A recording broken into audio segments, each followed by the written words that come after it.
Magandang buhay, panibagong araw, panibagong wika, alaman na naman.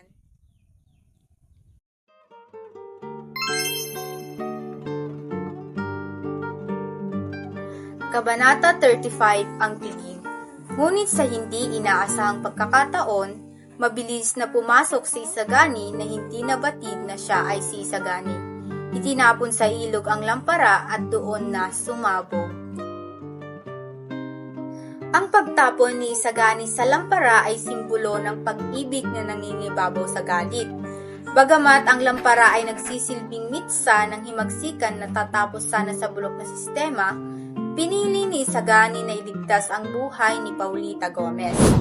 Ipinapakita nito na ang emosyon at pansariling ugnayan ay madalas na nagiging hadlang sa malaking plano para sa bayan. At ang pagsabog sa ilog ay sumasalamin sa naudlot na pag-asa para sa isang madugong pagbabago.